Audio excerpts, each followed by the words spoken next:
Welcome back to next video, and here we are going to discuss about Kirchhoff's laws. Why we want to study these Kirchhoff's laws? As we know that the resistance are connected in series or parallel, cells are connected in series and parallel, as we know that. But why we need to study about these Kirchhoff's laws? Have you know? Yes? Yeah. Let's come to the practical. So here we have the same one. We are going to do some demo, right? So here these are all, assume that the different this is one resistor and this is one resistor and this is one resistor, right? So now I am connected the way of series, okay? So each resistor is connected in series manner, or otherwise these three resistors are connected in parallel, okay? Or these two resistors are connected in parallel and this one is connected in series. This is a combination of resistors. Meanwhile, if you consider for cells also, but why we need to study about these Kirchhoff's laws?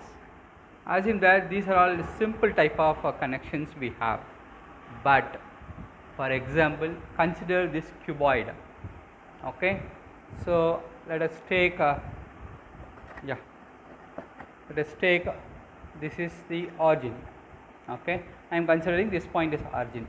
So 1, 2, 3, okay, and inside I have connected with one pencil. From this diagonal to this diagonal I am connected. So now check how many sides we will have.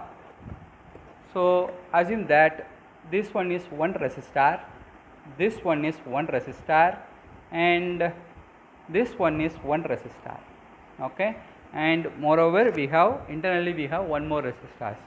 So similarly, by the way, we will have, assume that 12 resistors in that system. Can you able to calculate the total current or total voltage in the system? Yeah, it is much difficult, somehow complicated to calculate the current and voltage in each and every resistors. For the simplifications, we are going to use Kirchhoff's laws, which is a extended version of Ohm's law, right? Okay, now move on to our topic, Kirchhoff's laws. What is Kirchhoff's laws? It is an extended version of Ohm's law, right? And for complicated circuit, that I mentioned very clearly what is called complicated circuit, right? Before deal about or going to study about this law, we should know about what is called junction, what is called network, what is called loop or mesh, what is called branch, right? Okay, what is called network? You have studied in computer science, right? Network. So what is called network? Assume that we have one server and we have number of clients which may connected in different waves, right? Which is more complicated with respect to server. Even sometimes the results are declared in one website.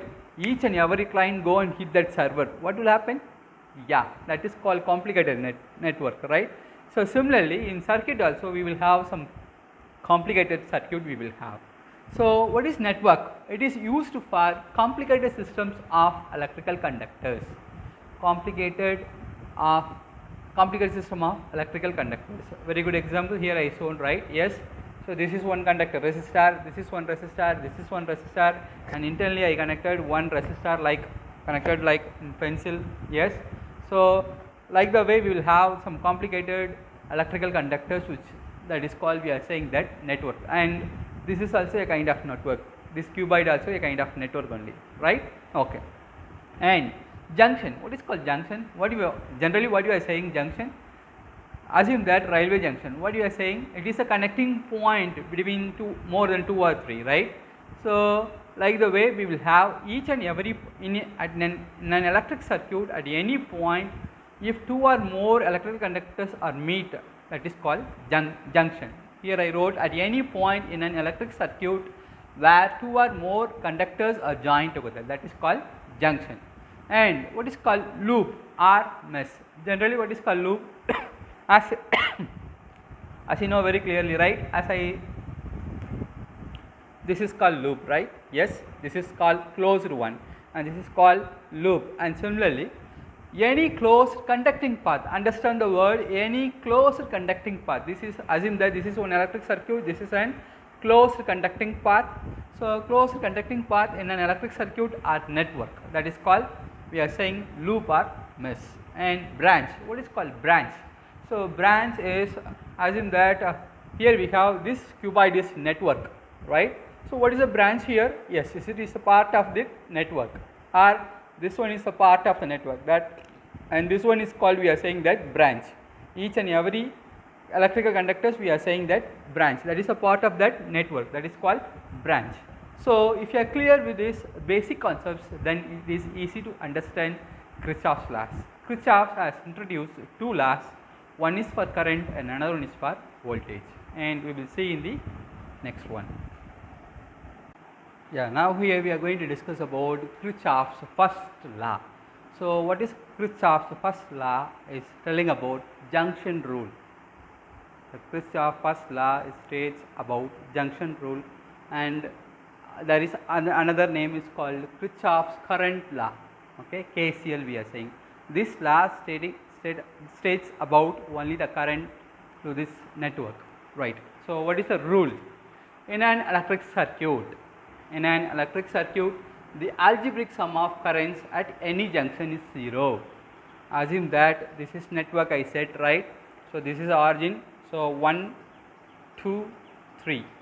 Assume that in that point one current is towards the junction and other two current away from that junction, right? Then algebraic sum of I named as I1, I2, I3. So the algebraic value of I1, I2 plus I3 becomes 0, right? This is the definition, the rule for the first Kirchhoff's laws. Or otherwise we can say that the sum of currents entering a junction is equal to, assume that in that junction we have three different resistors, right? So here the current will flow in the outward direction, here also flowing in outward direction, this direction, and here this direction, and this one coming towards the junction, right? So current leaving from the junction is equal to current is entering to the junction. That is why he has said the sum of the currents entering a junction is equal to the sum of currents leaving a junction. That is called Kirchhoff's first law or current law or junction rule. Both are same, right? Here I mentioned one junction. In that junction I have four different current is passing through this junction. Look at here, that junction I have I1 which is entering towards the junction, and I2 is also towards entering the junction, I3 and I4 is leaving from that junction. This is the junction point, right? So from that it's leaving the current, yes, leaving the current from the junction from I3 and I4. I1, I2 is entering the junction. So according to this rule, so current entering this junction is equal to current leaving from that junction. So that is one way that I have written is I1 plus I2. This is incoming current, yes, current entering the junction, which is equal to I3 plus I4. I3 plus I4 are leaving from that junction. So this is, I wrote, the incoming current is equal to outgoing current. So here incoming is current, and here the current is incoming, I1 and I2 is incoming, I3 and I4 is outgoing from that current from the junction. And what is the first algebraic sum of the currents at any junction is 0. That's why I wrote here summation I is equal to 0. Summation I means we are adding all the four, that will give 0. So here I wrote I1 plus I2 minus I3 minus I4 is equal to 0. Okay, why I am put here the minus sign? That is the question now. See, I1 and I2 we have, right? Yes, that is pointing towards the current passing towards the junction. That's why we are taken as positive. And I3 and I4 is leaving from the junction. That's why we are taken as minus sign. This is a general rule. Later we will discuss. So I1 plus I2 minus I3 minus I4 is equal to 0. So two ways we can write, either the summation I is equal to 0. That is, other way we can write I1 plus I2 minus I3 minus I4 is equal to 0, and incoming current is equal to outgoing current, right? So that is from this one. And sign convention, here I said right, from the incoming and outgoing current, right. So, the sign convention, how to take the current flowing towards the junction are taken as positive. So, here I1 and I2 I taken as positive. Why? In the sense, this is a general rule we have. So, the current flowing towards the junction are taken as positive. And the second rule, the current flowing away from the junction. So, I3 and I4 is away from that junction.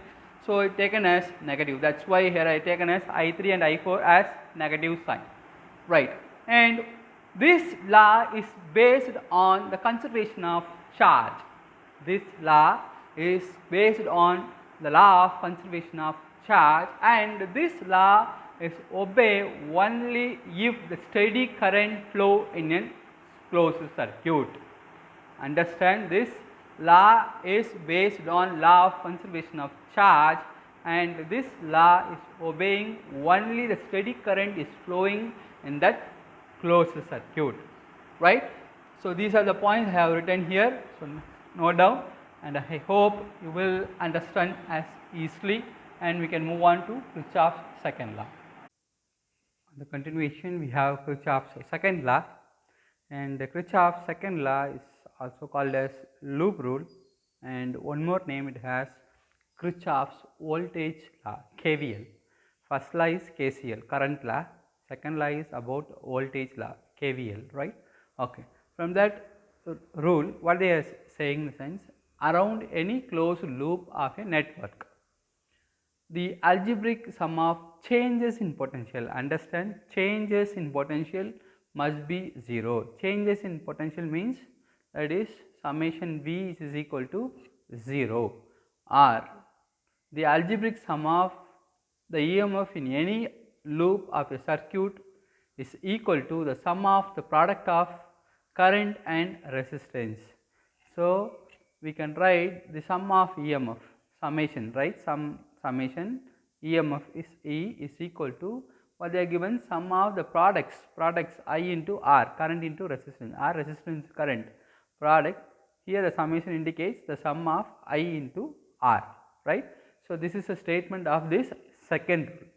From that second rule, we are going to some sign convention also we have, right. Sign convention for the second rule or second law of Kirchhoff's laws or Kirchhoff's voltage law is followed. So, the first point, we can take any direction as the direction of traversal. So, we can take either clockwise direction or anti-clockwise direction.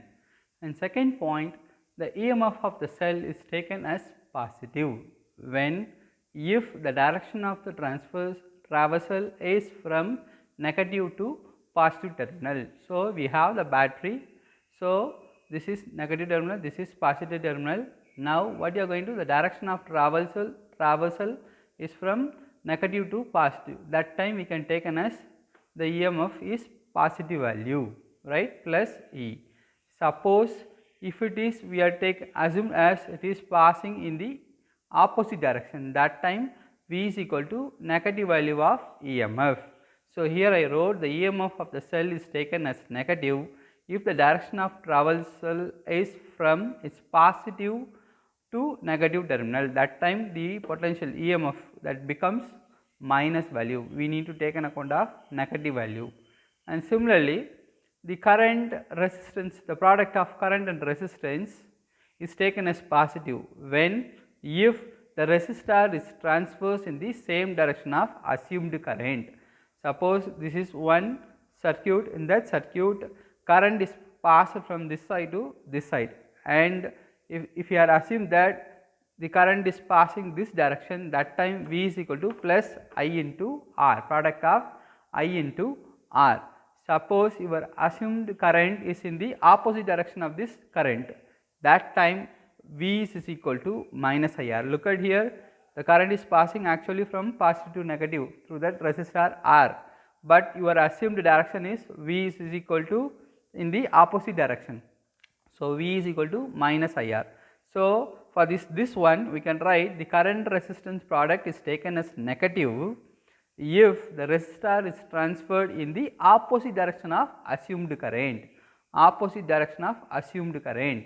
So, by that time we can take as negative value of I into R. So, these are all the general sign convention of Kirchhoff's second law or loop rule or Kirchhoff's voltage law. I hope you understand well, and we are going to solve more number of problems here. Okay, more number of problems here, and again I am telling you the current resistance product is taken as positive if the resistor is transferred in the same direction of assumed current. So, here the current is passed from positive to negative through the resistor R, and we can take an account of the product of I into R, resistance into current taken as positive, because assumed current and the direction also both are same direction. Suppose the current direction and this direction is in the opposite direction, that time we can take an account of negative value of the product of resistance into current. That is why I am telling again, the current resistance product is taken as positive this case if the resistor is transfers in the same direction of assumed current, this case, right. So, both the case the direction of current in the same direction, but here the direction of current is the opposite direction. So, this is the current passing through that resistor, this is assumed one, right. So, both are in opposite direction, that time we can take as negative value of the product of current into resistance, and these are the sign convention of the second law of Kirchhoff's or loop rule or Kirchhoff's voltage law. I hope you understand well. See you in the next video.